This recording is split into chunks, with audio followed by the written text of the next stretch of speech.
He joins us once again. He has represented media clients in libel suits for decades and has successfully argued First Amendment cases in front of the United States Supreme Court.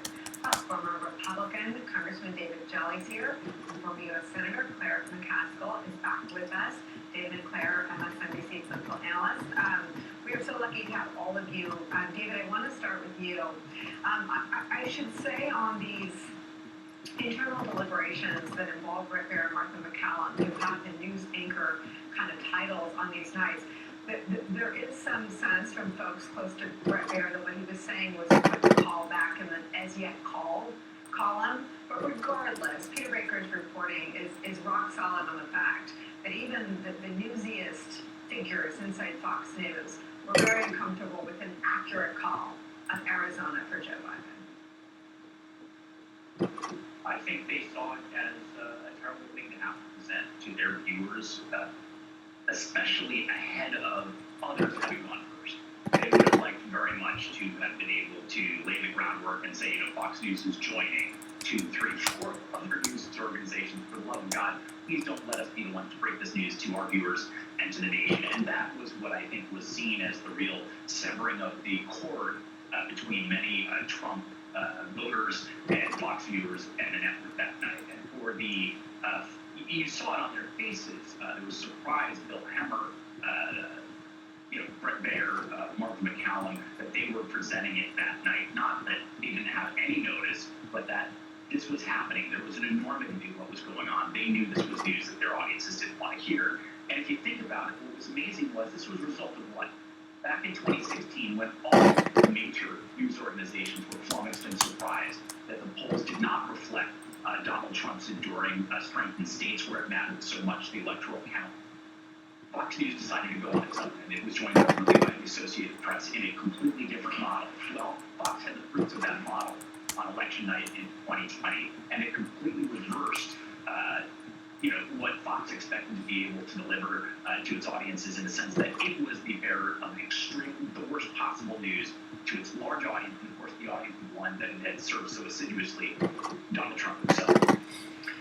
Lee, this sort of area of exploration, if you will, inside Dominion's lawsuit against Fox News, and jump in if I have this incorrectly, but they are trying to establish that everyone inside Fox News knew the results of the election and knew they were free from fraud, right? And that is why Rupert Murdoch asserting and including the call with Jared Kushner about the results being what the results are so important.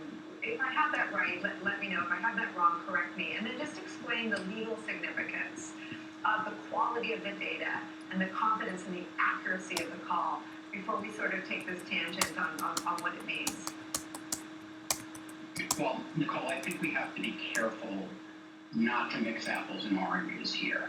The issue that Dominion is litigating is whether or not the information that Fox disseminated about it through primarily Rudy Giuliani and Sidney Powell was false. What Dominion is arguing is that the reason they gave these people a platform and allowed them to disseminate this misinformation is that Fox had a real problem, as you just laid out quite eloquently, with its own audience for calling Arizona the way that it did. So I think this is another one of those circumstances where, while the New York Times story is jaw-dropping and newsworthy and incredibly interesting, it's only tangentially relevant to the lawsuit. And when I read the story, because I'm a lawyer, my first thought was, is Dominion even going to try to get this particular recording into evidence of the case, because it's so kind of 3 steps removed from the guts of their case. And then if they do, will Fox try to exclude it? And I came to the conclusion that if I were Dominion's lawyers, I probably wouldn't even try to get it into evidence in the case.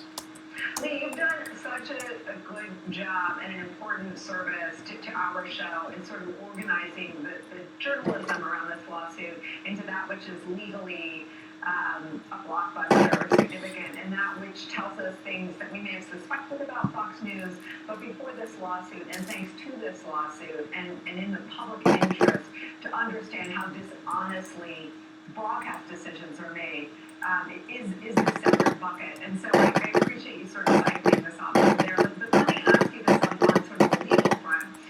Is it relevant to show a jury that Fox News on election night, as a factual matter, agreed with the result that Joe Biden had won Arizona, that there were never any, that the Chris Krebs, this election official for the Clinton National Security Grid and whatnot, said that the election was free from fraud. Everybody believed it. It seemed that maybe Fox didn't accept that. Is it important to establish that Fox News never accepted any of the questions about the legitimacy or the sanctity of the vote?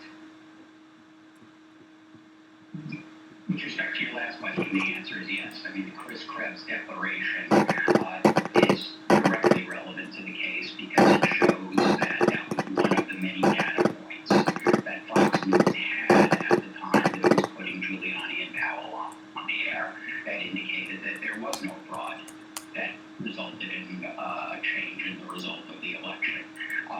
Like Giuliani and Powell were saying, and certainly nothing to suggest that Dominion was involved in that in any way. The somewhat different question of dates being called and when they were being called is relevant to the issue of the blowback that Fox was getting, which provides a motive for Fox to allow these claims of election fraud to be made, even if they thought they were probably false. So, David, I want to come back to sort of an immediate consequence. This blowback, this emergency meeting, doesn't happen in a vacuum. I mean, it happens in other states, and the ultimate election result has been called. And let me read this for you, news story. Quote, on Friday night, November 6th, when Mr. Sanders' team was ready to call him back from Mr. Biden sealing his victory, Mr. Wallace refused to air it. Quote, I'm not there yet since it's for all the marbles.